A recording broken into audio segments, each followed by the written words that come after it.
Voilà, donc bonne soirée à vous toutes et à vous tous. C'est toujours un plaisir de vous retrouver pour ces webinaires que nous organisons maintenant tous les mois. Ça fait un peu plus de 2 ans avec donc l'association Cheval Communication et avec donc le site internet dédié qui est le site internet que je vais vous montrer qui s'appelle Cheval en pleine conscience, donc un site qui est dédié euh, à la pleine conscience avec les chevaux, avec donc des webinaires tous les mois, avec des guides pratiques également, un onglet autour des enseignements des chevaux.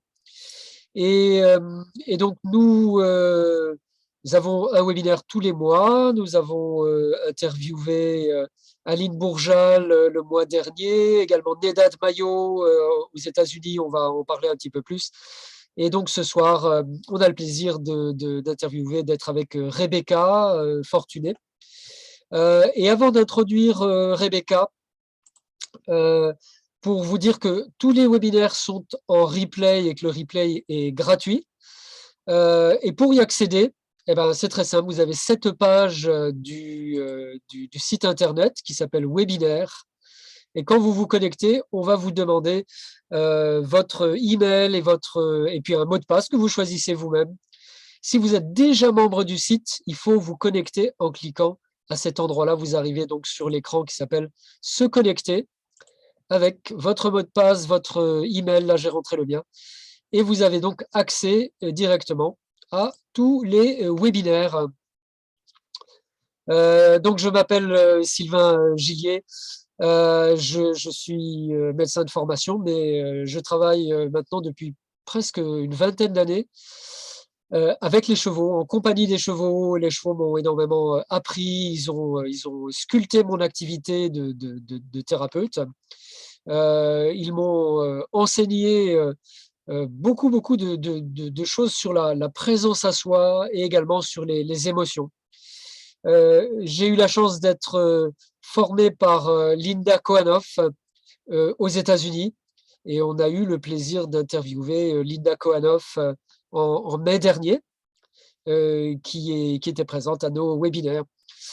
Et donc, quand le Covid a commencé à arriver, il y a eu il y a eu ce besoin de garder le contact avec la communauté, avec le réseau. Et j'ai été prendre conseil auprès de mes chevaux. J'ai des chevaux de race Camargue. Et mes chevaux, ce qu'ils m'ont dit, c'est bah voilà, faut que tu utilises les moyens actuels et surtout maintenir le lien, maintenir le lien parce que c'est une période où on a tendance un peu peut-être à s'isoler, il y a beaucoup de peur, il y a des angoisses, il y a des inquiétudes. Voilà, et donc il y avait vraiment ce message, ne reste pas isolé, reste en lien avec ta communauté. C'est un peu comme ça que j'ai commencé donc à créer le site Cheval en pleine conscience et donc ces webinaires qui sont gratuits, qui sont présentés tous les mois et on a déjà interviewé donc Linda Koanoff. On a fait une interview spéciale avec nos partenaires amérindiens sur la nation Navarro pour le Jour de la Terre en avril. On a interviewé donc Leila Pages, peut-être que certains d'entre vous la connaissent, qui a fait ce film vraiment fantastique qui s'appelle Sans attache. Et Leila vit actuellement au Costa Rica. Et de nombreux autres intervenants, Alban Bervas, Alexandra Bilisco, qui travaille avec les chevaux et avec des malentendants, qui a un travail vraiment formidable. Ma collègue Claire Lab, qui est responsable de l'enseignement Epona Quest en France, qui est venue nous rejoindre en août.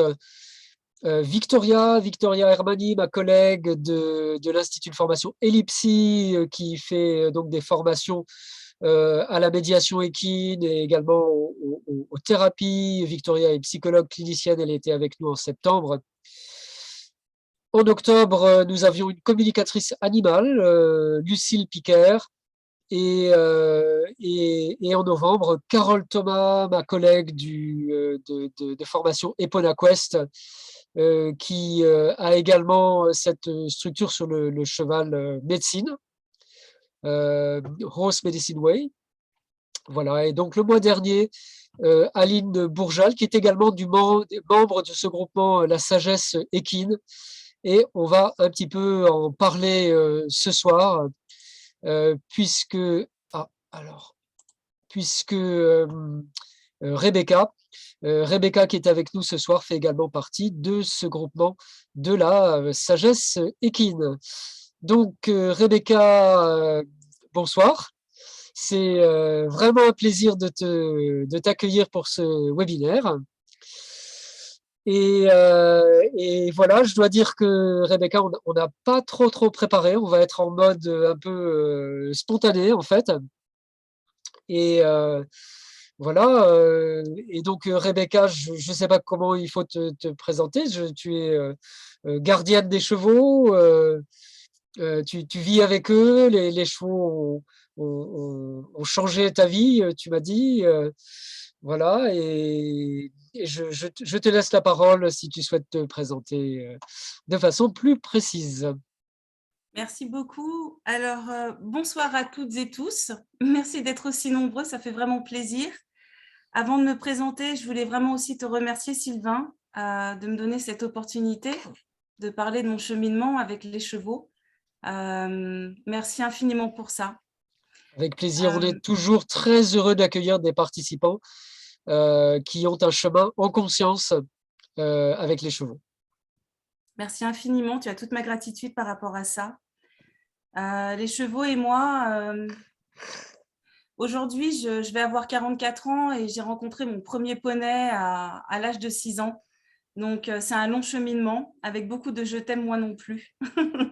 Il y a eu, ça a été un chemin très sinueux, mais en tout cas toujours très bénéfique pour moi. J'ai effectivement commencé à monter à poney à l'âge de 6 ans. J'étais pas du tout prédisposée à ça. J'étais une enfant issue de la diaspora antillaise. Mes parents sont martiniquais.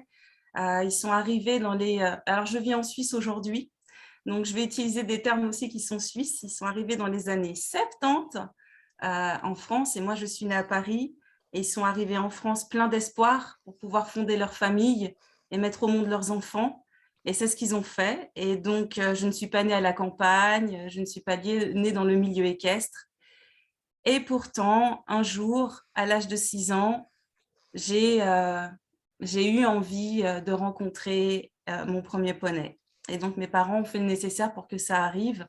Et je suis partie en colonie de vacances, en camp, pour rencontrer donc les poneys. Et cette première expérience, c'était une ponette Shetland qui s'appelait Ula. J'avais la boule au ventre et j'avais très peur parce que c'était la première fois de ma vie que je rencontrais cet animal. Et c'était cette peur que j'avais au ventre, en fait, a rythmé, je pense, ma relation avec les chevaux jusqu'à ce que je rencontre mon propre cheval. Et je vais vous expliquer pourquoi. Donc, du coup, j'ai rencontré les chevaux dans le domaine très classique, académique, dans les poney clubs. Et avec les moniteurs et monitrices de l'époque, puisque j'ai commencé dans les années 80, c'était très militaire, c'était beaucoup de rectitude, les chevaux vivaient en boxe. Et je ne sais pas, peut-être que je ressentais leur stress. C'est un peu comme ça que je le ressens aujourd'hui, mais j'avais cette boule au ventre, en fait, qui me pesait énormément. Et malgré tout, je voulais continuer à avancer et à les fréquenter, mais j'avais vraiment peur de monter à cheval, même des fois de pouvoir les aborder. Et puis, Je dois dire que quand je vois ce qui se passe dans les centres équestres, moi aussi, ça me fait peur, à vrai dire. Mais moi, pour moi, c'était la seule façon de pouvoir les fréquenter, de les rencontrer. Et je pensais que c'était, même si je ne me sentais pas à l'aise avec ça, que les chevaux, c'était ça. Et puis, si on voulait rencontrer des chevaux, c'était comme ça. Il ne faut pas oublier que je suis née en région parisienne. Et, et voilà, et j'ai même travaillé dans des poney clubs parisiens par la suite, donc dans Paris. Donc, c'est inimaginable de concevoir ça.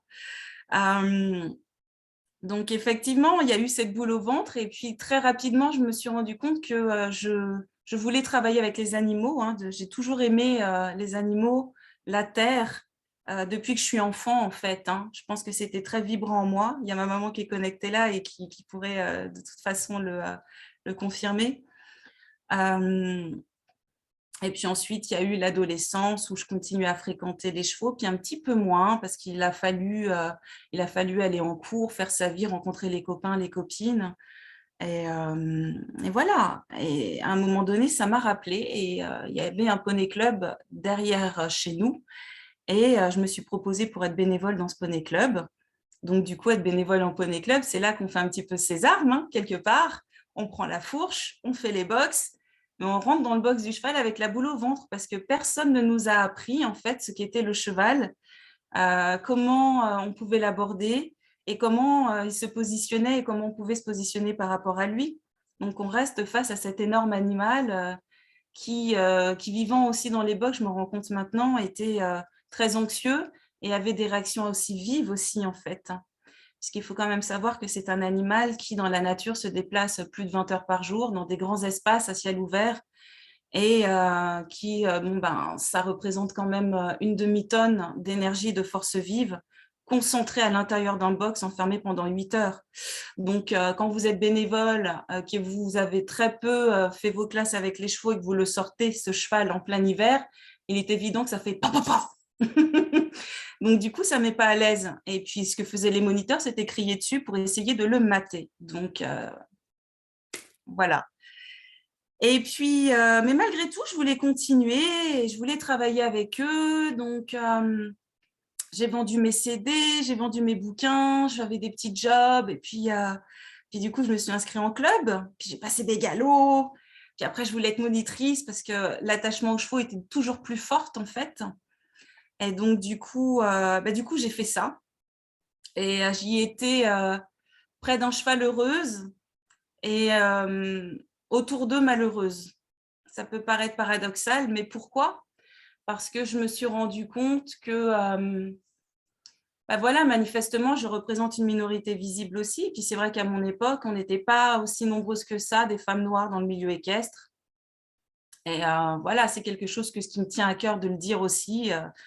Je pense avoir vécu un peu de maltraitance émotionnelle par rapport à ça.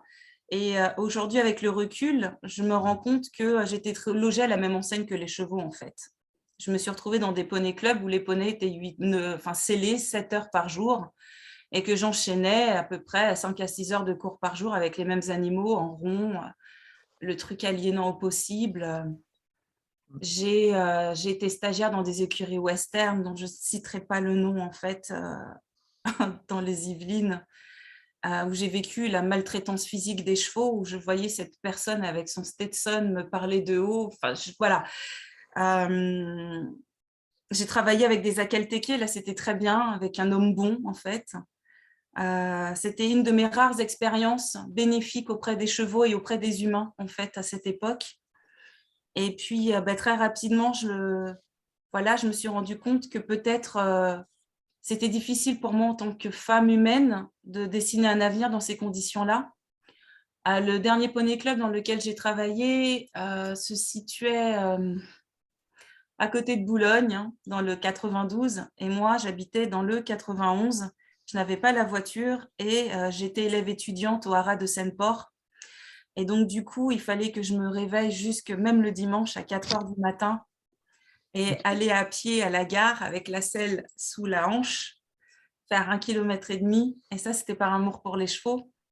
Et arriver enfin à 7 heures dans ce poney club et tourner avec les poneys qui étaient enfermés dans une espèce de maison, hein. Rarement, ils voyaient dehors, sauf pour aller donner leur cours en carrière. Même s'ils partaient de mois en été, soi-disant en vacances, et encore, ils recevaient des camps. Donc, même dans ces vacances à la mode Beuvron, du coup, ils continuaient à travailler. Et je me suis rendu compte qu'il y avait peut-être pour moi très peu d'avenir dedans. C'était aliénant. Je n'étais même plus rien, en fait. Ouais. Et pourtant, j'étais entourée des chevaux. Et, et donc, j'ai décidé d'arrêter. Ça me rappelle un tout petit peu, pour ceux qui l'ont vu, le film de Leila Pagès qui raconte aussi cette histoire de la maltraitance, de la brutalité. Et à un moment donné, elle dit la même chose. Elle dit, moi, je pouvais plus, j'ai eu besoin de partir, j'ai tout vendu. Et son histoire commence comme ça. Exactement. D'ailleurs, Je j'ai crois que rencontré Leïla parce que j'ai contribué à promouvoir son film au travers de l'association que j'avais créée, que mon cheval m'a un petit peu guidée, on en parlera un peu après. Mais à Genève, en fait, hein, Leïla, et on a discuté un petit peu de ça et elle m'a dit, je te vois très bien venir sur cette voie-là, quoi. C'est effectivement, j'ai fait un burn-out dans le milieu équestre et ce qui m'a choqué, enfin beaucoup parlé chez Leïla, c'est comment peut-on faire un burn-out dans quelque chose que l'on aime. Voilà, j'étais rien et on me parlait mal. C'était un peu comme on monte à cheval et on donne des contre-aides. En fait, on demande au cheval d'avancer. Alors, tout de suite, ça met un petit peu en avant. Alors, hop, on va essayer de réfréner un peu. Et j'avais l'impression de vivre un peu ça, en fait. Hein. Donc, avec des égos surdimensionnés, des personnes très frustrées aussi qui surenchérissaient ça. Et moi, qui n'avais pas du tout le même caractère à l'époque et qui me soumettait à tout parce que je voulais rester à côté des chevaux. Jusqu'au jour où un jour, à la gare, j'ai vu une femme qui était bien habillée, qui était maquillée. Elle avait un ami hein, avec elle. Et je me suis dit, si je continue comme ça m'arrivera jamais. Alors j'ai arrêté. Et j'ai été voir un cheval dans un box. Je ne peux plus vous dire lequel, mais je lui dis, c'est pas vous que j'abandonne en fait. Hein. C'est ce milieu. Parce que moi, je vous aime trop pour continuer à travailler avec vous. Alors vous resterez à l'état de rêve à l'intérieur de ma tête. Ça me fait pleurer, hein. Alors ça s'est fait comme ça, puis j'ai arrêté. Le temps pour moi de construire la femme adulte que je suis devenue. J'ai rencontré mon mari, j'ai travaillé dans des grandes entreprises. Intellectuellement, je me suis développée. Alors, j'avais fait des études hein, en langue et en droit, mais je ne les ai pas terminées parce qu'il y avait toujours un cheval au bout du chemin. Il fallait que j'aille entraîner des akaltékés et puis en même temps, il fallait que je paye aussi, que je travaille pour financer aussi les études. Ce n'était pas évident tout ça. Donc voilà. Donc, j'ai pas vu les chevaux pendant un petit bout de temps. Le temps pour moi, peut-être que l'univers m'a accordé pour rencontrer mon mari, mon masculin sacré, qui chemine auprès de moi depuis 2003 maintenant. Donc, lui, il m'a rencontrée en étant pas femme de chevaux, mais qui parlait des chevaux tous les jours. Et puis, un jour, il me dit, voilà, moi, j'ai une opportunité pour aller travailler en Suisse. Est-ce que tu viens? La question, moi j'étais rentrée chez Hewlett Packard, ingénieur commercial. Et ça a été difficile pour moi de rentrer dedans. Et du coup, j'ai dû démissionner. Puis je lui ai dit, partons en Suisse, en fait. Hein. Et puis une fois arrivée en Suisse, j'ai découvert ce pays où on peut vivre dans une capitale de canton où quand on fait un arrêt de bus, on est déjà dans la campagne au milieu des vaches et des chevaux. Et ça, c'est juste incroyable. Une mégalopole en France, c'est pas du tout. La Suisse est vraiment différente de la France à ce niveau-là. Le milieu rural est omniprésent en fait, et pourtant il est citadin. Je ne sais pas comment l'exprimer, mais vous vivez dans la campagne, et surtout dans le canton de Neuchâtel dans lequel je vis. Alors ça sentait bon la campagne, et je me suis dit tiens, est-ce qu'ici c'est différent? J'appelle le premier manège que je trouve et pour prendre des cours, pour remonter à cheval. Et je tombe sur cette monitrice qui me dit « Ok, viens ». Alors, je viens. Je lui dis « Écoute, j'ai travaillé dans ce milieu il y a très longtemps, mais pour moi, c'est comme un souvenir, en fait. Hein. J'ai envie de tout recommencer. » Puis elle me dit « Bah, tiens, tu vas prendre Sundancer qui est dans son box là-bas. » Ok, je m'approche de Sundancer. Il me voit arriver de loin, il met les oreilles en arrière. Il me voit me rapprocher. Il me montre son magnifique séant de pur sang. Et là, la boule au ventre me revient, en fait. Je me dis « Waouh, il faut que je rentre dans le box de cet animal qui n'est pas prêt à me recevoir, quoi. » Ok, moi j'ai dit que je travaillais dedans, donc il va falloir quand même que je montre que je sais un petit peu faire quand même. Et puis du coup, j'ai pas osé rentrer dans le box, j'ai demandé à la monitrice d'aller l'attraper. Alors, elle est venue chercher Sun, puis on l'a mis à la selle, on montait dessus, dans le manège, on fermait dedans. Il n'y avait pas grand-chose qui changeait finalement. Et c'est le cheval que j'ai continué à monter pendant 1 an. C'était en 2008. En 2009, je suis devenue sa demi-pensionnaire, c'est-à-dire que je continuais les cours. Et puis 2 fois par semaine, je l'emmenais en balade. Et puis très vite, je me suis rendu compte que ce cheval, me renvoyait des choses. Alors, je ne m'y connaissais pas en communication animale et tout ça, du tout à l'époque. Hein. J'étais loin de ça, mais à des années-lumière. Tout ce que je savais, c'est qu'il y avait quelque chose avec cette attache et je ne pouvais plus supporter d'attacher. Donc, je l'attachais quand même. Je me disais, il faut attacher le cheval. Il ne faudrait pas qu'il s'en aille. Et puis, mon petit-neveu est venu en vacances chez moi. Et puis, je lui dis, Aidan, je te présente Sun, c'est mon ami. Et il me dit, je crois que le petit bout devait avoir 6 ans, quelque chose comme ça à l'époque. Il me dit, bah, si c'est ton ami, pourquoi tu l'attaches? Je lui dis, mais en fait, tu as totalement raison. C'est une question qu'on peut poser dans beaucoup de choses de notre vie, je crois. Ah, mais totalement. Mais comme on dit, la vérité sort de la bouche des enfants. Donc, je lui dis, écoute, Oui. ouais, tu as raison. Écoute, voilà, détachons-le. Et le cheval, bah, il est resté là où il était. Mais je sentais depuis un bout de temps qu'il fallait le détacher. Hein. C'était les premiers pas vers ça. Parallèlement, moi, en Suisse, hein, j'avais commencé à travailler dans des ONG puisque Terre-Mère m'avait appelé au travers des océans et qu'il fallait que je rende mon service justement par rapport à ça. Et j'ai rejoint l'ONG Sea Shepherd Conservation Society. Et avec mon mari, on a cofondé la structure suisse. J'ai rencontré le capitaine Paul Watson. Je suis partie en mer avec lui. Sea Shepherd, c'est pour les baleines? Ouais, les baleines, effectivement, oui, oui. Ouais, ouais. Les baleines, entre autres, tous les écosystèmes marins. C'est une association en fait qui œuvre pour renforcer les lois de protection des écosystèmes marins, là où bah, elles sont le plus bafouées, c'est-à-dire en zone internationale en fait. Hein. Donc moi, j'ai beaucoup travaillé et fréquenté Paul à terre, mais je n'ai pas eu la chance de naviguer avec lui. J'ai navigué avec d'autres capitaines. Je suis partie dans les îles Féroé. Pendant tout ce temps, alors je continue, je décousue un peu. 2009, je deviens demi-pensionnaire de mon cheval. Et en 2010, je dis, mais j'adore ce cheval. Et la monitrice me dit, il va falloir penser à l'acheter parce que ben, moi, je vais devoir quitter le manège. La cavalerie est à moi. Je n'aurai pas les moyens de garder tout le monde. Si tu ne le prends pas, je regarde au premier offrant. Et sinon, c'est à bas la boucherie. Alors, je dis, Nicolas, mon mari, Sun Dancer. Et Nicolas me dit, écoute, voilà, ben, faisons-le en fait. Hein. J'avais demandé conseil aussi à ma mère qui me dit ton jardin secret, ton cheval, prends-le. J'avais les moyens et je me suis dit waouh, depuis que j'ai 6 ans, je rêve d'avoir un cheval et voilà que maintenant, je vais en avoir un en fait. Alors moi, j'avais rêvé d'espagnol avec des longues crinières et tout. Et je tombe sur mon pur sang. Attendez, je pense que je vais pouvoir vous le montrer. Je vais vous montrer. Alors attendez, donnez-moi 30 petites secondes que je remette ça en place. Voilà. Ensuite, hop.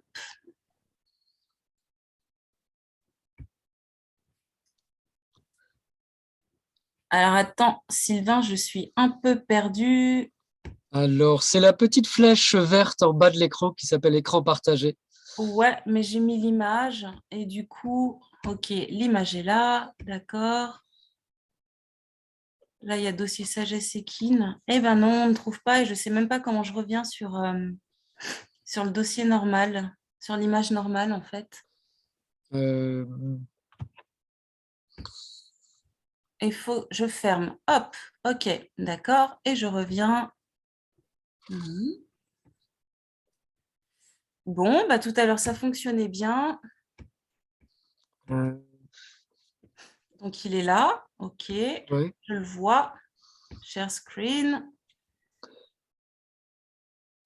Ah, le voilà. Super. Voilà. Je pense que vous le voyez. Super. Oui, on voit ton écran. Oui, ah, c'est une photo magnifique. C'est Sundancer. Voilà. Il avait 13 ans à l'époque. Pas sur cette photo-là. Hein. Ça, c'est une photo pour mes 40 ans en 2018.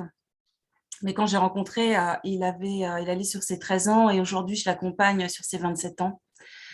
Je l'appelle l'architecte parce que du coup, il a cousu en fait l'étoile de ce qui se passe aujourd'hui. Donc pendant tout le temps où moi je travaillais pour Sea Shepherd à défendre des dauphins, j'ai même travaillé avec des politiques ici en Suisse où on a interdit l'importation des dauphins en Suisse parce que leurs conditions de détention étaient épouvantables, les dauphins mouraient à l'appel. Et donc on a réussi à faire passer cette loi où tous les parlementaires finalement ont voté contre l'importation des dauphins. Ben moi, mon cheval, là, que vous voyez, il vivait enfermé en box. Il sortait la journée, hein, mais la nuit, il était dans son box. Je le montais avec son mort Il avait les fers aux pieds, mais ce n'est pas un débat. J'entends qu'on peut effectivement monter avec un mors en étant juste. On peut, si ça apporte plus de confort au cheval, parce que quand on l'utilise, il faut lui mettre des choses aux pieds, on peut aussi le faire. Mais seulement, moi, ce n'était pas du tout en conscience. Je faisais parce qu'on l'a toujours fait. Donc, rien n'était réfléchi dedans et rien n'avait changé. Quand il est devenu le cheval qui marche avec moi, on a déménagé de lieu et j'ai commencé à redécouvrir un peu les choses avec lui. C'est-à-dire que quand on le mettait au pré, il restait coincé devant la sortie du parc, il voulait retourner dans son box. Quand on ouvrait la clôture, il fallait le laisser passer, il repartait au galop dans son box. Et je sentais que ce n'était pas juste, qu'il y avait un déséquilibre, un manque d'harmonie là-dedans. Et puis, ce n'était pas bien là où on était aussi. Donc, c'était un lieu qui était agréable, mais je ne me sentais pas bien. Et donc, du coup, j'ai déménagé chez une femme fabuleuse avec qui je chemine encore maintenant, Madame Dolder. Et mon cheval vivait en boxe aussi là-bas à l'époque, mais il sortait dans les prés, mais j'ai découvert une équitation différente avec elle, même si j'en avais déjà entendu parler quand j'avais mes 20 ans, mais c'est le horsemanship en fait. Sauf qu'elle, elle a fréquenté également Philippe Karl, c'est quelqu'un qui a l'esprit d'analyse, ses chevaux vivent en stabulation, et elle travaille un petit peu avec ces méthodes-là en fonction de l'animal qu'elle a en face d'elle et de l'humain qu'elle a en face d'elle. Et puis, très vite, elle me dit, ouais, je travaille avec les animaux, c'est super et tout, mais ce cheval-là, il a mal aux pieds, il ne se déplace pas bien. Et moi, je sentais que mon cheval, il commençait à me dire aussi, balaye devant ta porte, hein, comme je te disais, Sylvain. Tout Les à fait. dauphins, c'est bien beau. Moi, je Tout à voudrais fait. te montrer les déséquilibres auxquels je fais face dans ma vie. Hein. Quand je le montais, il avait tendance à beaucoup encenser. Et ça, c'était beaucoup quand je l'ai rencontré. Et ce qu'on lui disait à l'époque, c'était écoute, arrête de montrer ta douleur. On lui mettait des élastiques, des enraînements. Quand il est devenu mon cheval, les enraînements, je les ai jetés à la poubelle. Je ne pouvais même pas les mettre en ligne en vente parce que je ne voulais pas qu'ils aillent desservir un autre cheval. Donc, on a commencé tout de suite à travailler ce cheval d'une manière différente. Et puis, je me suis rendu compte que ça n'allait pas et j'ai commencé à enlever le mors, en fait, de la bouche. Alors, c'est un pur sang galopeur qui a fait les courses à 2 ans et tout. On faisait la course avec le train. Et puis, j'avais beaucoup de difficultés à l'arrêter avec le mors. Je me suis dit, bon, sans mort, ça va être pareil. J'ai enlevé le mort et je me suis rendu compte qu'il y avait beaucoup plus de détente. Il était beaucoup plus détendu, en fait. Et ça se passait nettement mieux, même dans la relation. Quand il est devenu mon cheval, j'ai arrêté de l'attacher. C'était le mien, en fait. Donc, je fais ce que je veux. Et je sentais qu'il fallait plus l'attacher. Je ne l'attachais pas. De temps en temps, je me retournais, je me l'ai passé où, mon cheval? Il était en train de brouter dans les buissons. Enfin, reviens là. Et un jour, c'était la mode des pieds nus. Je l'ai déferré. Ok, on défère. Ça lui fait bizarre. Mais dans l'herbe, il arrive à galoper, à trotter. Jusqu'au jour où le pareur vient. Je ne donnerai pas de nom, il n'y a rien du tout. Et je pense que le parcours initiatique, pour moi, a continué là, en fait. Le pareur lui fait les pieds et le cheval ne tient plus debout. Aïe, aïe, aïe. Ça arrive parfois. Alors, je suis devenue podologue parce qu'il a fallu faire quelque chose pour lui. Tu es devenu podologue La parce que ton personne... cheval avait mal aux pieds. C'est de la réactivité, c'est de la prise de conscience. En fait, j'ai commencé à souffrir de problèmes de dos, c'est-à-dire qu'à un moment donné, lui, il est resté enfermé au box, il ne pouvait plus marcher. Et moi, j'étais à l'hôpital, je ne pouvais plus bouger. Et tous les deux, on a commencé à rentrer dans la nuit noire de l'âme. Et je ne trouvais pas de solution. Et tout le monde me disait si, ça, des avis controversés, tout le monde connaît tout. Et mieux que ce que je devais faire. Et je sentais qu'il ne fallait pas revenir au fer.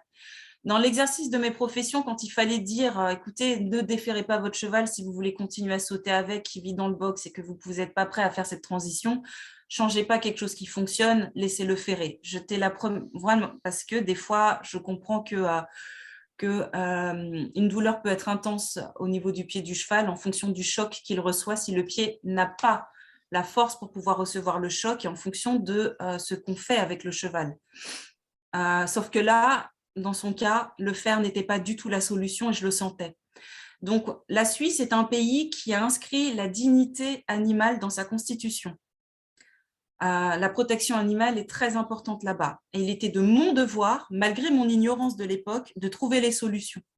Et la solution, c'était de le mettre dans une clinique spécialiste pour chevaux fourbus, pieds nus, même s'il n'était pas fourbu.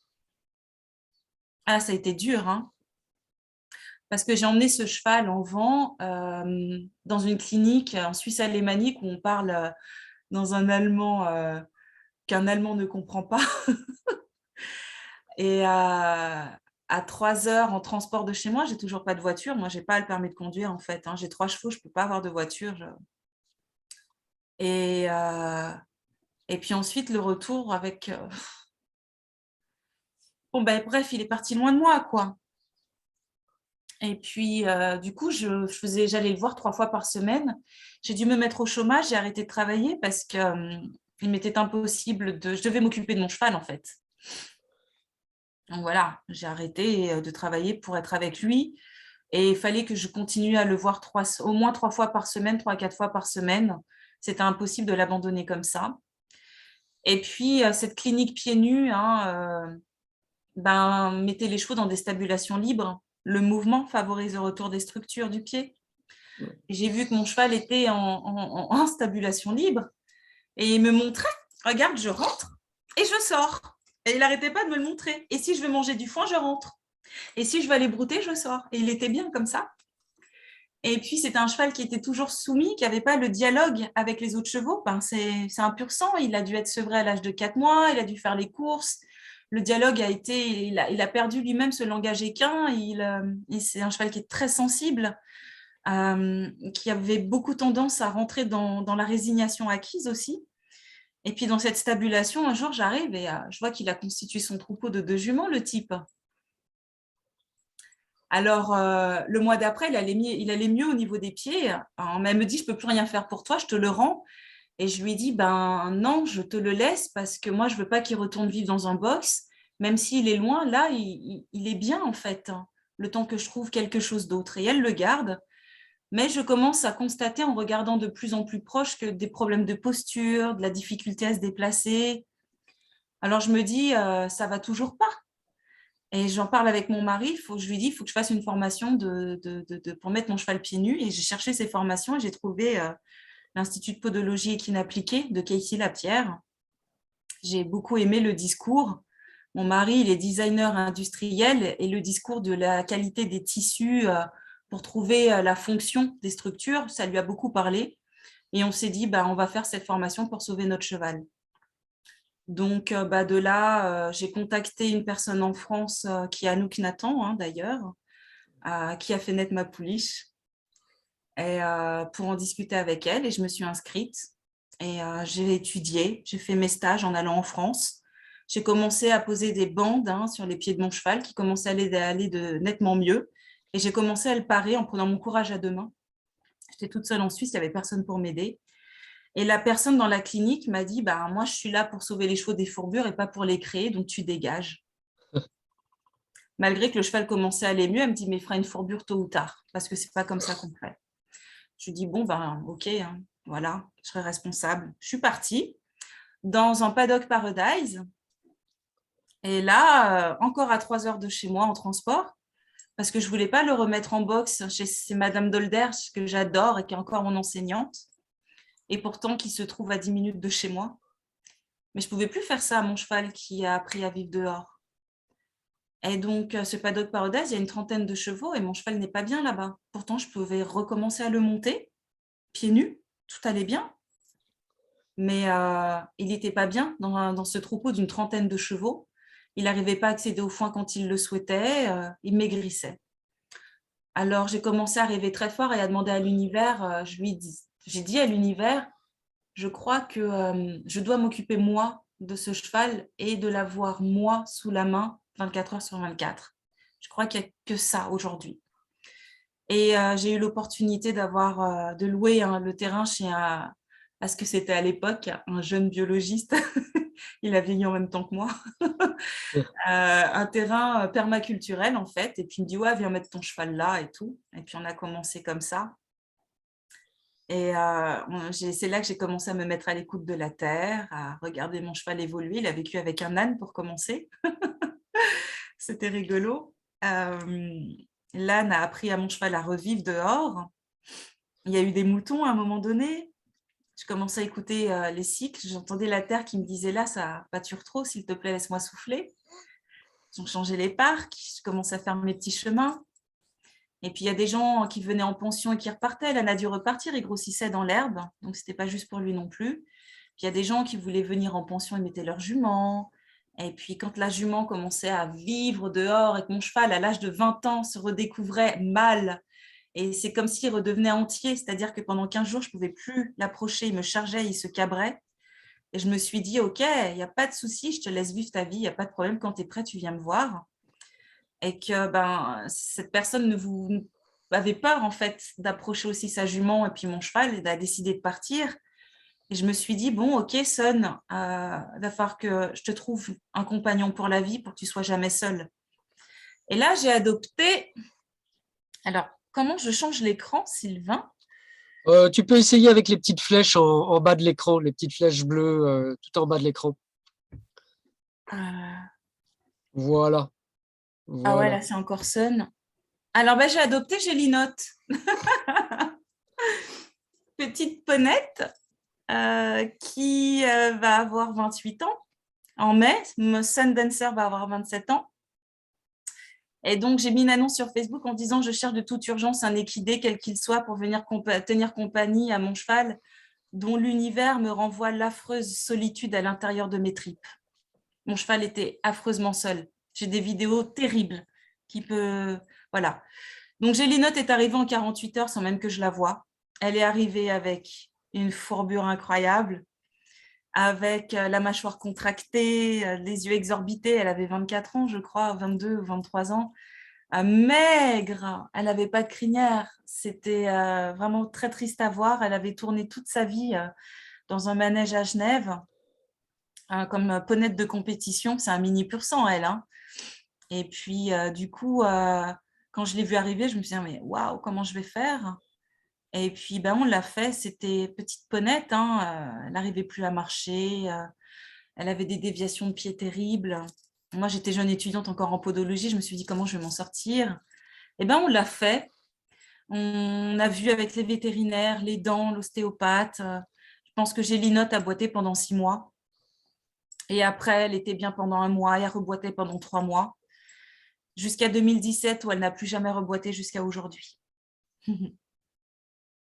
Et donc, Son et Gélinotte sont inséparables aujourd'hui. Hein. Ils vivent ensemble. On dirait vraiment le requin et son poisson pilote. Sachant que le poisson pilote, c'est Sun Dancer, parce que le requin, c'est Gélinotte. C'est la matriarche du troupeau. C'est la mère de clan. C'est elle qui décide des chemins. Quand est-ce qu'il faut rester dedans? Quand est-ce que l'orage va arriver et qu'il faut rentrer avant que l'orage arrive? Dans quel parc on doit aller manger?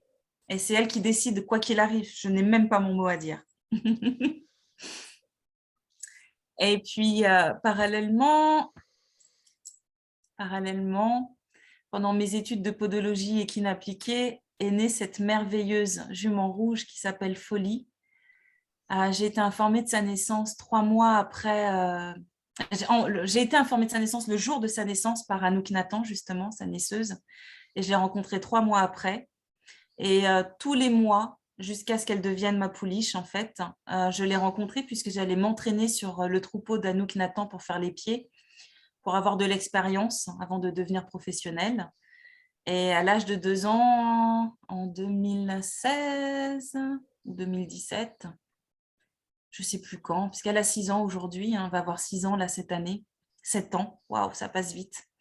Donc elle est devenue ma pouliche. Et du coup, nous formons un troupeau de 3 avec une jument en pension aujourd'hui, qui est une de mes premières clientes. C'est une jument de 6 ans et elle était à l'âge d'1 an une de mes premières clientes en podologie. Et nous formons un petit troupeau, nous sommes une famille. Alors moi, je ne vis pas avec eux, hein. Je dois prendre le train tous les matins pour faire 3 stations. Hein. J'arrive en 10 minutes à l'écurie. Mais depuis 2016, en fait, je m'occupe de mes chevaux jour et nuit, enfin, toute seule, en fait.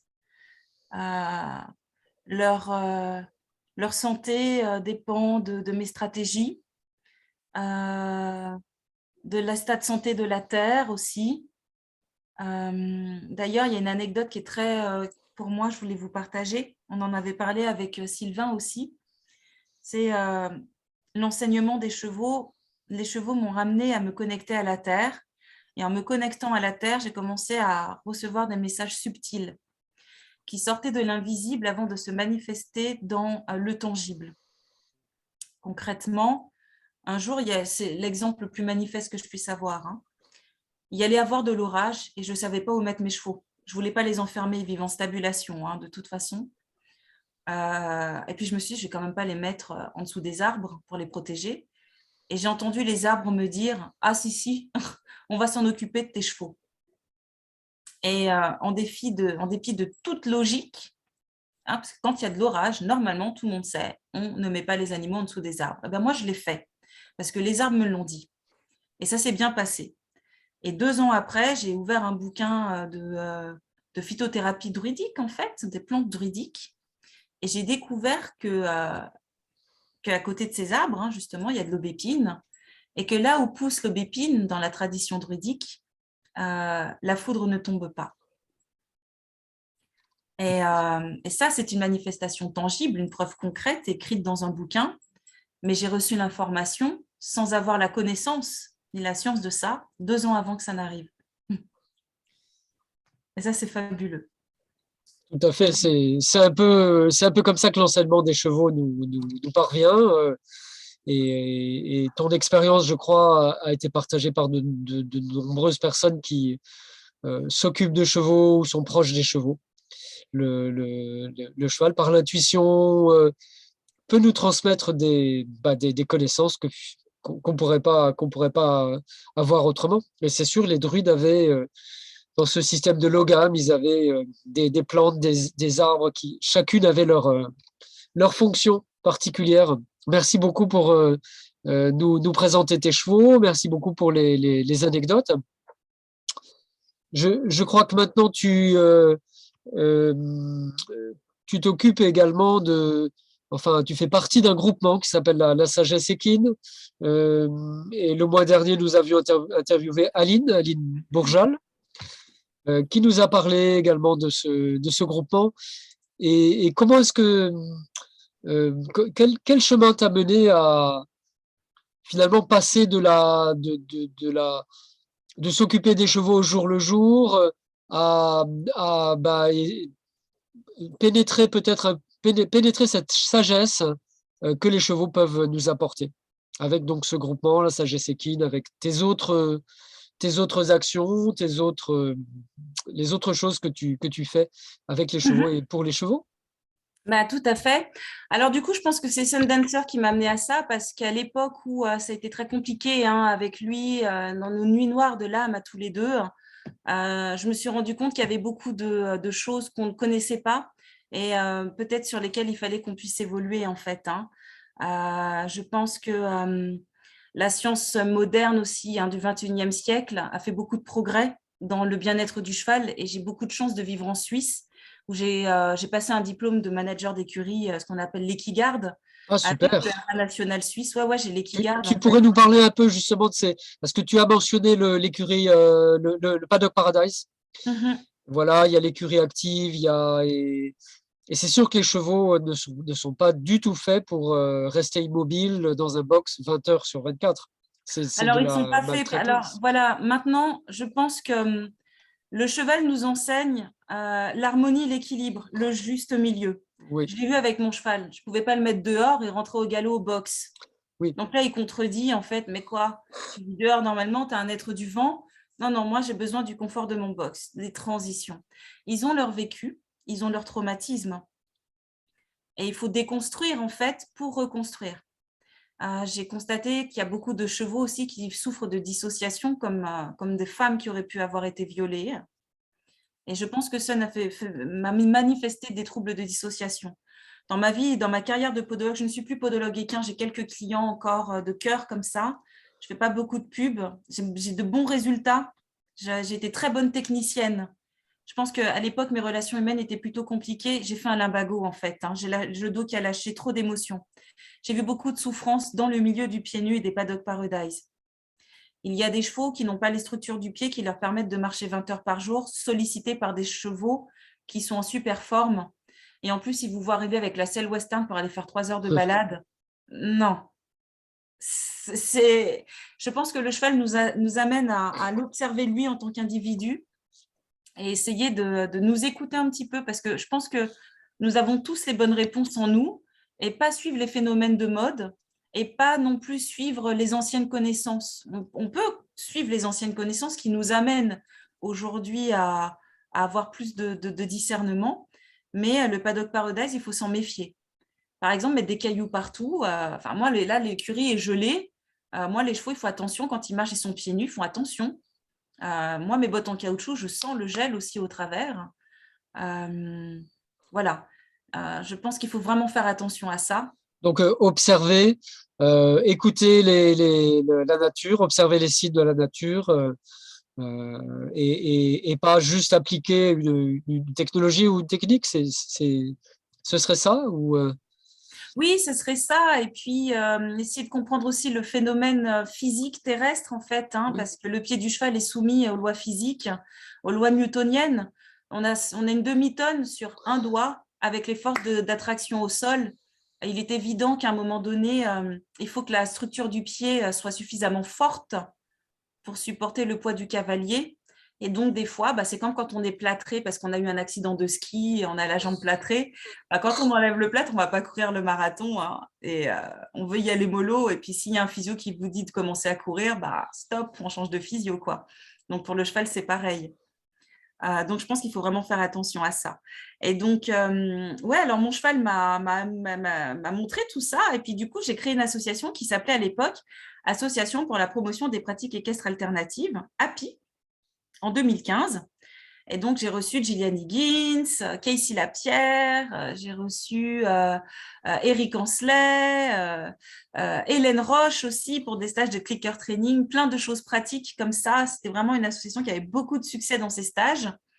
Puis au fur et à mesure, j'ai encore évolué avec ça. Et puis, on était encore dans le physique. Dans quelque part, pour moi, je le considérais comme comment je peux utiliser mon cheval en me donnant bonne conscience. Ça manquait de quelque chose, même si c'était mieux en fait, hein. On va dans le bien-être et tout ça, mais quel est le message qu'envoient les chevaux? C'est quoi ce message? Et le cheval, c'est un être libre qui a évolué dans les steppes en troupeau. Mais un troupeau, c'est quoi? C'est pas 30 chevaux, c'est une famille de 8, 10 chevaux, grand max. Quand ils se rejoignent en troupeau, c'est parce qu'il y a quelque chose qui nous dépasse et puis ils s'entendent ensemble pour aller boire sur les points d'eau. Mais Oui, après, très vite, ils retrouvent leur petite cellule familiale. Ils restent en enfin, réseau, oui. mais retrouvent leur petite cellule familiale. Donc là, je me suis rendu compte, non, pas des grands troupeaux, pitié. Sauf s'ils ont déjà vécu comme ça, mais si on a des 40 hectares, on se rend compte que les 30 ne sont pas tout le temps ensemble, en fait, comme ça. Et puis, C'est un peu quelque chose justement si avec des groupes on a eu la chance de voir des chevaux sauvages dans les montagnes rocheuses et sur le plateau du Colorado aux États-Unis où il y a pas mal de chevaux, enfin ils sont revenus à l'état sauvage en tout cas. C'est des petites communautés. Il y a pas des troupeaux, même quand il y a un seul point d'eau, les petites familles se succèdent au point d'eau. Et c'est important parce qu'on a un peu le stéréotype dans les films en voyant 200, 300, 400 chevaux ensemble, mais ça n'existe pas dans la nature comme ça. C'est ce que en cours me disait Casey Lapierre, en fait, hein. Les grands troupeaux de chevaux, c'est que sur la carte postale, on t'a pas montré qu'il y a un hélicoptère en haut qui a rabattu tout le monde. Par exemple, oui. Voilà, et puis je sentais, moi, de mon côté aussi, voilà, il y a quelque chose le fait d'avoir les chevaux qui vivent dans ce troupeau, enfin, dans ce lieu permaculturel, voilà, l'association, j'ai laissé en stand-by pendant 2 ans. Et puis un jour, je me suis dit qu'il y a des sagesses peut-être à transmettre que moi je reçois, quelque chose qui est lié à la liberté, quelque chose qui est lié au peuple premier, le nomadisme de l'être humain, de ce qu'il était avant, en fait, de ce qu'il est devenu aujourd'hui, le cheminement avec ces chevaux nomades, les nomades des steppes. J'ai ressenti quelque chose de différent, j'ai senti le vent tourner quelque part. Et j'ai commencé à mettre des publications sur ma page en disant je vais changer de nom de cette page, ce ne sera plus une association. J'ai envie de communiquer sur les peuples autochtones. J'avais, je crois que ça s'appelle Black Elk, il me semble, un grand chef Lakota, justement sage. C'est un prophète des Lakota et un visionnaire des Lakota qui a eu Ça m'a cette parlé. vision, des chevaux. C'était peut-être la vision la plus puissante avec qu'il a eu les chevaux dans les 4 directions. Il n'en peut plus parce qu'il tousse sans arrêt. Il a des aérosols toute la journée. Il a des aérosols. Merci.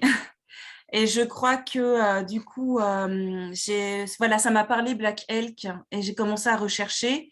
Et voilà, les chevaux m'ont ramené là. Quand j'étais gamine, j'étais passionnée des Amérindiens.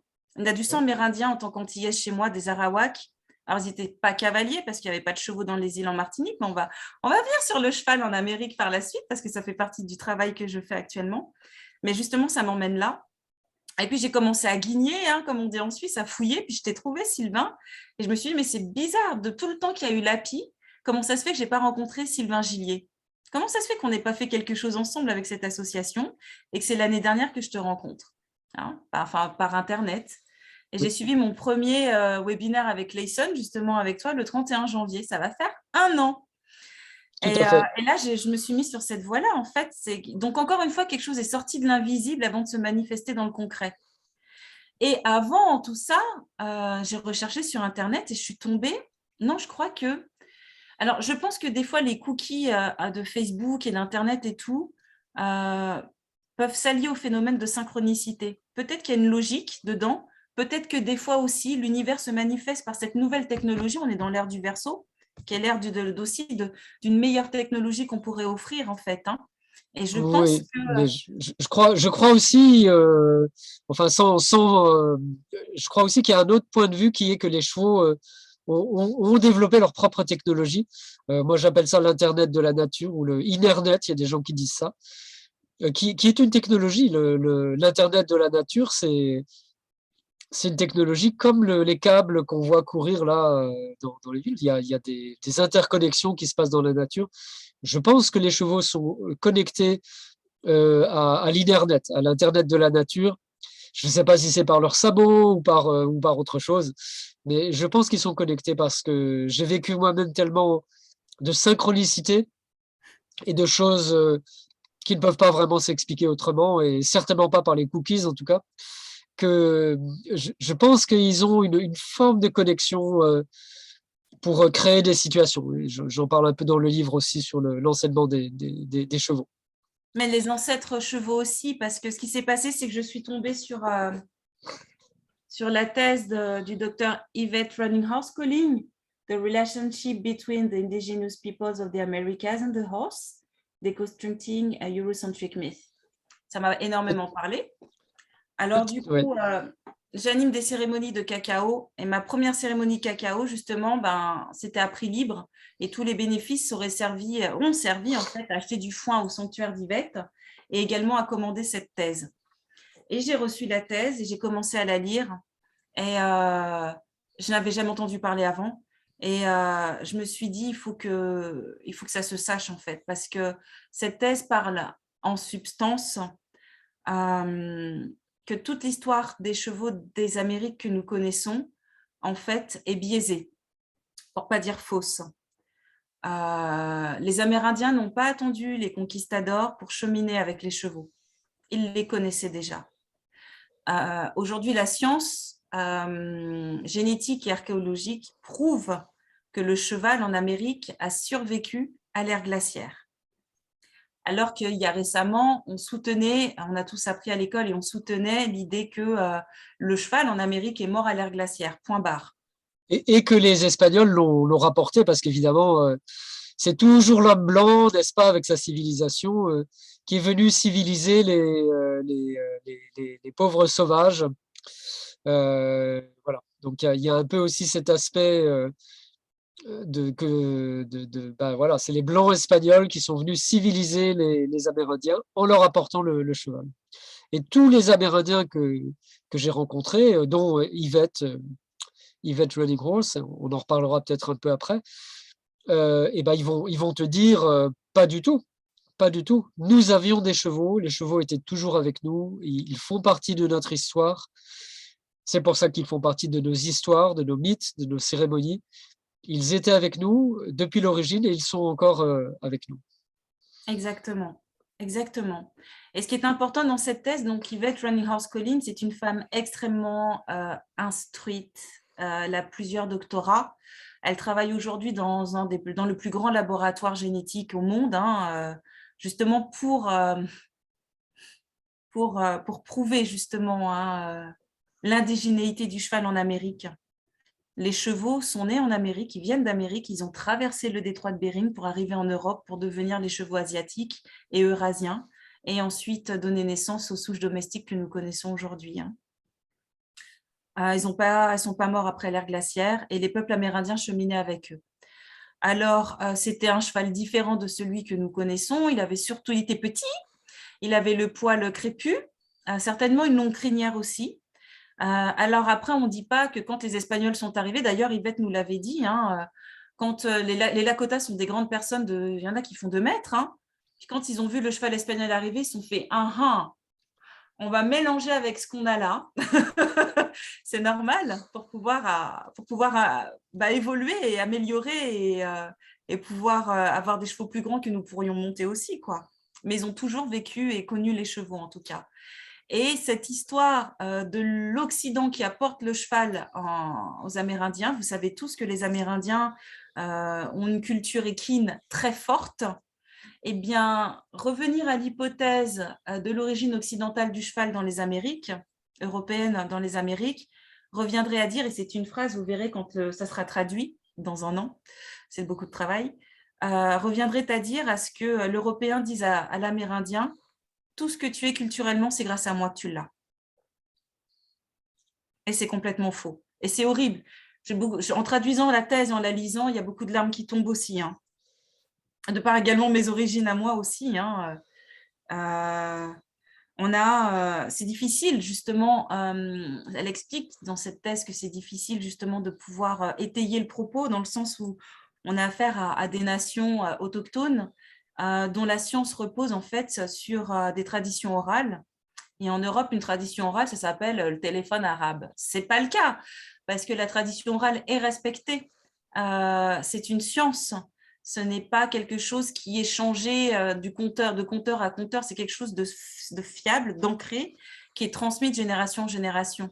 Et c'est une véritable science historique.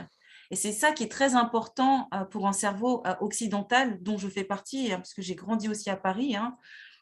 J'ai fait des études universitaires, académiques, comme le dit Yvette, basées sur l'écrit. Dire que les civilisations de tradition orale ne sont jamais rentrées dans l'histoire, comme c'est la plupart du temps dans les peuples africains aussi, c'est faux. En Afrique, il y a des nations équestres depuis le Moyen-Âge, en Afrique précoloniale. Le Burkina Faso. L'emblème du Burkina Faso, c'est une Amazone qui s'appelle Princesse Inenga. Et elle montait un étalon et elle s'est mariée, c'était l'Amazone en chef de l'écurie du roi. Et elle s'est mariée avec le seul homme que son étalon a accepté d'être touché par, en fait. Hein. Donc, voilà. Donc, c'est hyper important aussi, cette histoire. Et je pense que ce sont les chevaux qui m'ont guidée vers ça, en fait, parce que moi, je n'étais pas au courant. Je sentais que c'était quand même bizarre pour ces peuples amérindiens d'avoir un tel niveau de cavaliers en si peu de temps. Mais bon, voilà, si on dit que c'est l'Europe qui a ramené les chevaux en Amérique, pourquoi pas, quoi. Mais il y a beaucoup de preuves, de récits aussi, de premiers colons, hein, de premiers voyageurs et explorateurs qui disaient, mais il y avait déjà des chevaux, ces gens étaient déjà des cavaliers et ils avaient développé leur culture de la chasse du bison à cheval. D'ailleurs, c'est assez intéressant parce que il y a des textes historiques qui datent du XVIe siècle où ben voilà, les Espagnols disent « Nous avons rencontré des tribus qui étaient déjà avec des milliers de chevaux qui utilisaient le cheval. » Et les historiens scientifiques disent il y a dû y avoir une erreur de datation puisque ce sont les Espagnols qui ont apporté les chevaux. Donc, ça devait être une erreur de datation. Et Bah, forcément. forcément. Je voulais vous montrer un autre petit truc aussi, tant qu'on est sur le sujet. C'est pareil, c'est un sujet qui me tient vraiment à cœur et j'ai beaucoup de gratitude pour toi, Rebecca, de parler de ce sujet. Aussi en Afrique, moi je connais pas tellement l'Afrique, mais c'est incroyable de penser qu'il y avait des cultures équestres en Afrique, des cultures des Amazones. Et, il y a quelques semaines, j'étais aux États-Unis, j'ai eu la chance de pouvoir aller aux États-Unis entre deux fermetures de frontières et deux pandémies de Covid, disons, et pour rencontrer nos partenaires, nos amis, et pour préparer de prochains échanges, hein, entre autres avec ce dont tu parles, Rebecca. Et donc, j'ai atterri à Los Angeles et j'ai été vers la réserve des Navajos, qui est sur le haut plateau du Colorado, près de Flagstaff, enfin, voilà.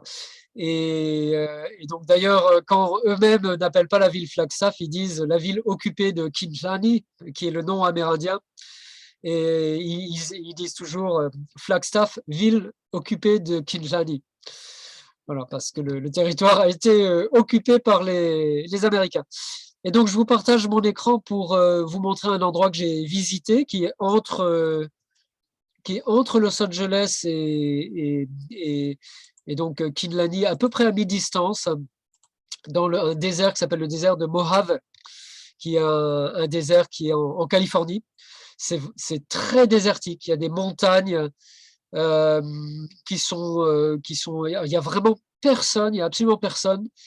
Et Yvette nous avait indiqué cet endroit qui se situe, qui n'est pas vraiment indiqué sur les cartes en fait. Et, et dans cet endroit se trouvent ces figures que vous voyez sur mon écran, qui sont très grandes, hein, qui mesurent à peu près 40 mètres, 50 mètres. Là, vous en voyez une qui est vue du bas. Et là, vous en voyez une autre qui est vue du bas. Et donc, c'est assez donc ces figures elles ont été datées à peu près de 3000, 4000 ans avant notre ère. Donc, à un moment où, en principe, les chevaux devraient avoir disparu. Et, et donc, il y a une de ces figures que je vais vous montrer qui est celle-là. Donc pareil, qui mesure à peu près 30 mètres de long. Il y a une petite spirale également, vous voyez, spirale de la vie. Et donc les scientifiques ont dit que c'était un puma. Voilà.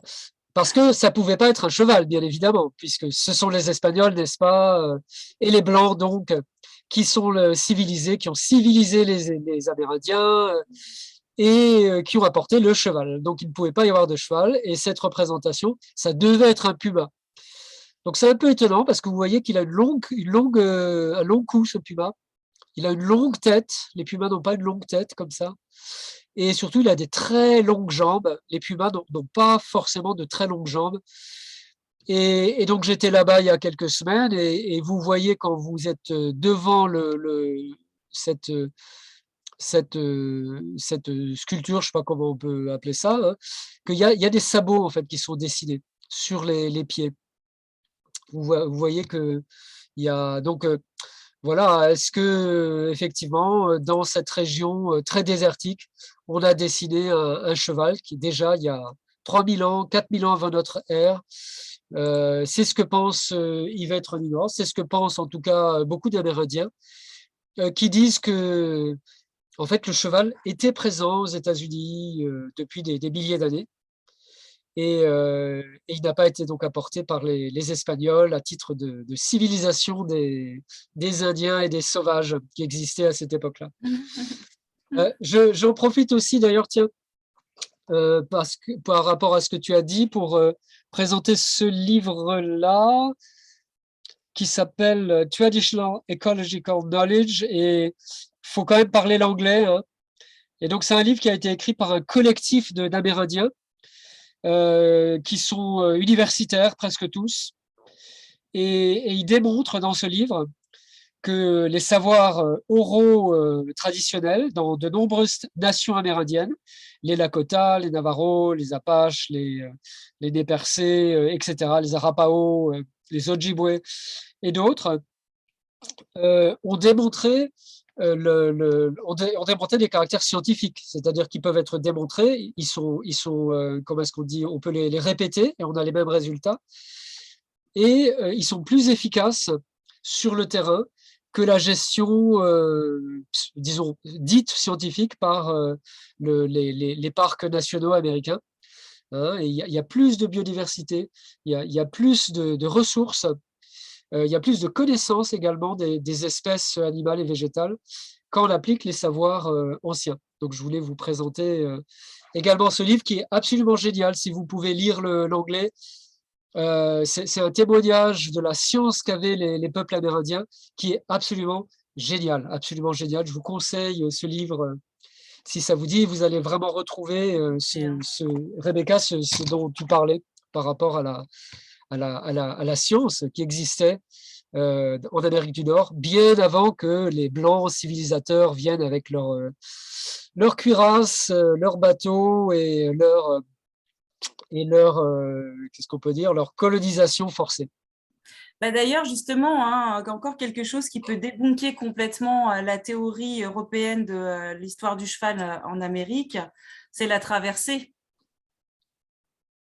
On peut mal imaginer qu'un échantillon de chevaux espagnols ait pu donner naissance à la population de chevaux que nous connaissons aujourd'hui aux États-Unis, en fait. Hein. Beaucoup de chevaux sont morts, beaucoup de chevaux ont été jetés à la mer. On parle des Latitude Horses aussi. C'est une chanson de Jim Morrison, d'ailleurs. Ouais, Jim. Et c'est très important de le dire aussi, la traversée pour les chevaux, beaucoup sont morts de coliques. Donc, on a du mal à imaginer une petite poignée de chevaux arriver au Mexique, hein, dans les îles, dans un premier temps, ensuite au Mexique, parce que c'est plus au Mexique que l'affaire aurait commencé. Et après, les chevaux se seraient échappés du Mexique pour monter dans le nord des États-Unis pour aller Le cheval est un animal qui ne supporte pas la consanguinité, hein, sauf en domestication. Il y a une étude de Léa Lansat, justement, qui montre que c'est un autre sujet. En tout cas, voilà, jamais il n'aurait osé aller dans le terrain de la consanguinité, en tout cas dans la nature. Donc voilà, il y a très peu de chances en fait que le cheval américain soit 100% d'origine espagnole, bien que le sang espagnol soit présent dans les troupeaux américains aujourd'hui, et puis que ça a donné la diversité, comme la diversité humaine que nous connaissons ici sur Terre, en fait. Donc voilà. Pour revenir à la sagesse équine, juste parce que j'ai un petit peu dévié. Voilà, donc du coup, effectivement, grâce à Black Elk, grand merci à lui, j'ai réussi à nommer cette année ma page. Ce n'est plus une association dans les pas des chevaux, où il y a beaucoup d'informations. Et en guignant encore, je suis tombée sur la sagesse équine et j'ai vraiment aimé ce qu'elle faisait. Alexandra Möllmans, notamment, qui a créé cette page. Et puis, je les ai contactés et je suis très contente de faire partie de ce collectif. En fait, c'est Alexandra Möllmans, qui est une ancienne cavalière de spectacle. Qui sera aussi invitée dans ces webinaires très prochainement. Est-ce que tu veux que je partage la page internet donc du groupement La Sagesse Équine? De la sagesse équine, ouais, volontiers. Et puis je vous enverrai tous le lien de Dans les pas des chevaux parce qu'il y a beaucoup d'informations au niveau des chevaux sauvages et puis des peuples autochtones aussi que je mets dessus. Donc voilà la page. Voilà. Et le but de la sagesse équine, c'est d'organiser des interviews pour donner la parole à essentiellement des femmes, en fait. Beaucoup mettre donner la parole aux femmes de la façon dont la sagesse des chevaux leur permet de cheminer aujourd'hui. Donc, s'il y en a parmi vous qui travaillent avec les chevaux ou qui ressentent des messages de leur part qui ont changé leur vie par rapport aux chevaux, n'hésitez pas à contacter la sagesse équine pour qu'elle puisse vous donner la parole, en fait. Hein. Vous verrez bientôt mes propres interviews avec quelques personnes fabuleuses aussi dont je vais avoir le plaisir d'interviewer. Merci beaucoup. Et c'est vraiment ces interactions, ce réseau, cette communauté. Et je crois vraiment qu'ils portent, ce sont ces ces initiatives qui portent la sagesse des chevaux, qui la rendent réelle, aussi dans notre monde. Voilà, et c'est pour ça qu'il y a un des aspects, en tout cas pour moi, qui est très important, c'est les sanctuaires, l'aspect un peu sacré de cette relation avec les chevaux. Aux États-Unis, quand on parle de sanctuaire, c'est plutôt des refuges, c'est pas vraiment un sanctuaire, c'est un refuge. Plutôt que de vendre les chevaux qu'on rassemble. Et il y a une loi qui est passée aux États-Unis, on n'a pas le droit d'abattre les chevaux qui ont été rassemblés par l'ONF. Enfin, c'est l'équivalent de l'ONF qui s'appelle le BLM. On n'a pas le droit de les abattre. Donc, il y a un peu cette hypocrisie que, comme on n'a pas le droit de les abattre sur le territoire américain, on les vend à des personnes qui sont localisées au Mexique. Et voilà, ils vont être abattus au Mexique au lieu d'être abattus aux États-Unis. Voilà. Mais heureusement, il y a aussi des initiatives de personnes qui recueillent ces chevaux, qui ont des grands refuges. Et je crois qu'il ne suffit pas de les recueillir, de leur donner un refuge, mais il faut aussi leur rendre ce caractère sacré, ce caractère de sanctuaire. Et donc, nous avons invité en janvier Neda de Mayo, qui nous a un peu parlé de ce sanctuaire de chevaux qu'elle a créé en Californie, avec lequel nous allons travailler aussi avec l'association Cheval Communication pour l'été prochain. Et je crois, Rebecca, tu nous avais aussi parlé d'initiatives qui existaient en Europe, peut-être pour doucement aller vers la conclusion de ce webinaire. Oui, bien sûr. Alors, par rapport au webinaire que tu avais fait avec Neda Desmaillots sur la page de Dans les pas des chevaux, j'avais fait un compte-rendu. Je le remettrai pour ceux qui veulent aller voir de ce qui a été dit durant ce webinaire. Il y avait également Clayson. Pour Par ceux qui rapport ne aux le chevaux. connaissent pas, Clayson Ben Ali est un praticien traditionnel Navarro, dîner, que nous appelons les Navarros, avec qui donc on a des relations, des connexions depuis presque 7-8 ans maintenant, et qui a également l'intention de créer des sanctuaires pour les chevaux aux États-Unis, en lien avec la culture des Indiens Navarros, des dîners, comme on dit. Mhm. Mm. Et ici en Europe, donc vous connaissez, je pense, le cheval de Przewalski avec l'association TAC. C'est une association vraiment très connue. Vous pouvez aller observer avec Hélène Roche, de toute façon, ces chevaux sauvages. Moi, j'ai été dans le Cosméjean. C'est vraiment incroyable. Observez un peu ces chevaux, vous vous installez en haut de la colline, vous prenez le paquet de chips et vous ne voyez pas le temps passer. C'est le trône de fer là-bas, mais version équin. Ça bouge dans tous les sens et on apprend énormément de choses sur ce qu'est le cheval sauvage. Mais je voulais parler surtout d'une autre association qui est peu connue et qui a beaucoup de difficultés justement pour son propre projet. C'est l'association Arten, qui a pour mission, en fait, qui œuvre à faire connaître le cheval tarpan. C'est le cheval européen. Le cheval de Przewalski est un cheval eurasien, asiatique. Il vient des steppes mongoles. Le tarpan, et lui, pour le coup, vient de l'Europe de l'Est. Il est européen. Le problème de l'association Arten, c'est que génétiquement, on va beaucoup dire que le tarpan n'est pas le cheval d'origine européen, qui n'existe plus en fait, en tout cas, que le dernier est mort et que ce qui reste de ces chevaux, en fait, c'est ce qu'on appelle le Polski Konik, qui est une race descendante en fait du tarpan. Donc, c'est pas le cheval sauvage d'origine. Et pour des conservationnistes de la nature, il faut mettre des échantillons d'origine dans la nature et pas des descendants domestiques. Donc, du coup, ils sont en train de faire un travail génétique aussi qui tendrait à prouver l'origine sauvage, l'origine tarpanique de ce cheval. Donc, je vous invite vraiment à les rencontrer. Puis, les chevaux, ils sont aussi dans l'est de la France. On peut les rencontrer dans des conditions sauvages. Après, contrairement aux États-Unis, qui sont des États fédérés, l'Europe n'est pas fédérale. L'Europe, c'est plusieurs pays avec différentes frontières et différentes façons de voir la gestion de la nature et de l'écologie, en fait. Donc, ça, c'est des défis auxquels devront faire face Arten.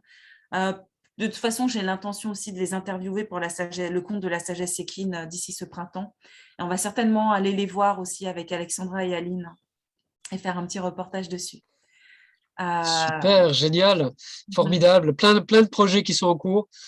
Et, et moi, je dirais, j'adore vraiment ce travail en réseau. Et pour moi, c'est l'essence ça fait vraiment partie de l'enseignement que les chevaux nous apportent.